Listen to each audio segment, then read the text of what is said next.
Welcome back, Chem 1 friends. I hope you're doing all right today. So let's go ahead and let's do two practice titration problems using the skills that we talked about earlier in this chapter, particularly with regards to acid-base reactions, but also our skills of molarity and balancing and writing chemical equations in stoichiometry. Those last skills are from Unit 1. So let's go ahead and let's jump in. So titration reveals that we had 11.6 milliliters of 3 molar sulfuric acid. That volume and that concentration are required to neutralize or react with the sodium hydroxide in 25 mils of sodium hydroxide solution. And what I want to know is what is the molarity of the sodium hydroxide solution? So I remember that, get my pointer, I remember that molarity is moles of solute per liter solution. And hey, this is important. I've already got a volume of sodium hydroxide given to me in the problem, which can easily be converted into liters. So I'm already halfway home with this problem. I have a volume of sodium hydroxide that I will use to calculate the molarity of the solution. What I just need to get the molarity are the number of moles of sodium hydroxide.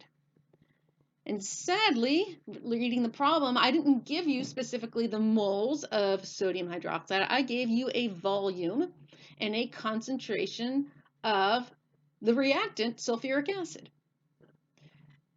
So how am I going to use that volume and that concentration of sulfuric acid to get moles of sodium hydroxide? Well, to do that, we're going to have to write a balanced chemical equation in stoichiometry to get that information. So with all titration problems, actually, you will need to write a balanced chemical equation to solve as part of the steps in solving that problem. Now, for some of the titration problems, particularly on MyTap, that balanced chemical equation will be given to you. But if it's not, you will need to be able to write it. But this is an acid-base reaction, specifically a strong acid-base reaction. So writing that should be no trouble. We did that earlier in chapter 4. We have sulfuric acid reacting with sodium hydroxide to give us a liquid water and sodium sulfate.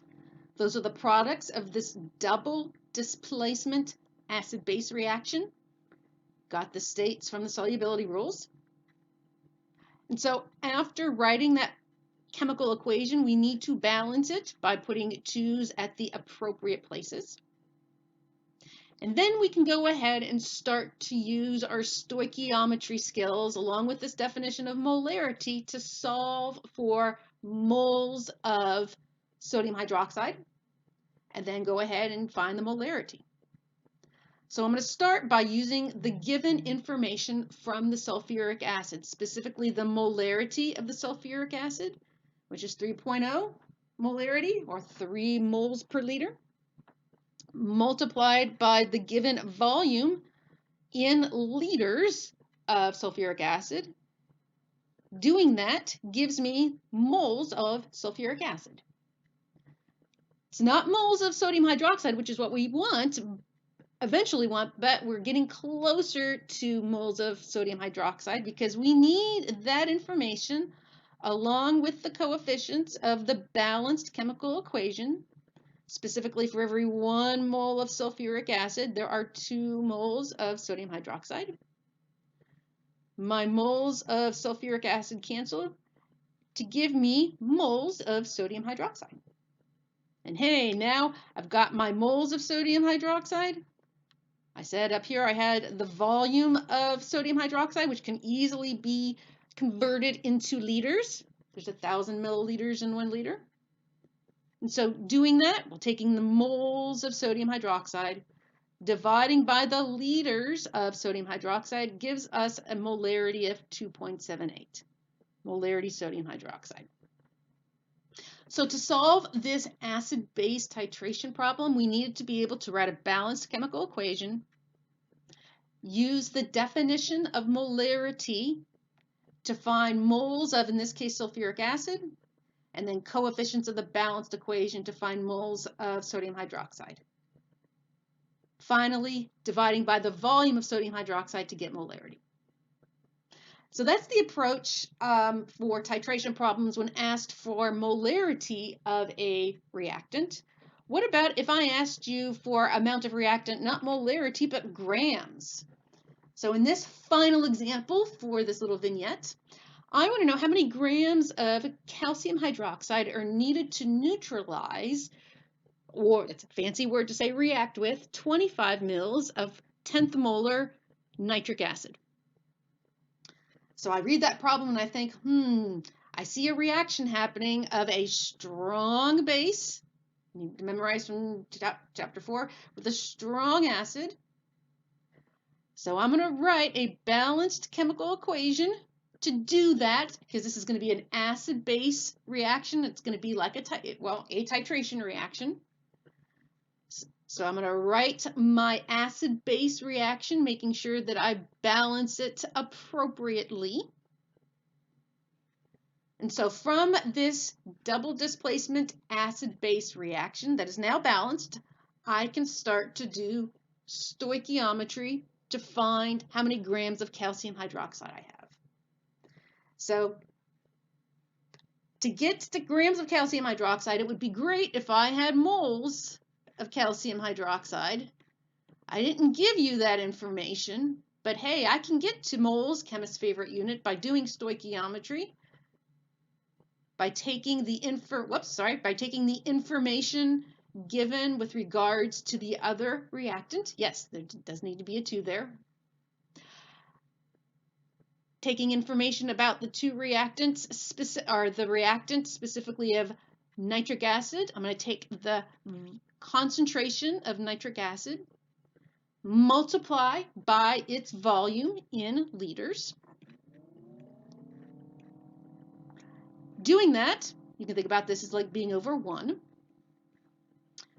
From that first step, I'm left with moles of HNO3. I gotta eventually get to grams of calcium hydroxide.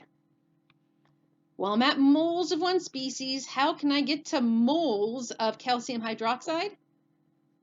Hopefully you're shouting, not obscenities at the camera, but shouting coefficients of the balanced chemical equation, specifically for every 1 mole of calcium hydroxide. There are 2 moles of nitric acid, and so the mole of nitric acid unit cancels with that. I'm left with moles of calcium hydroxide.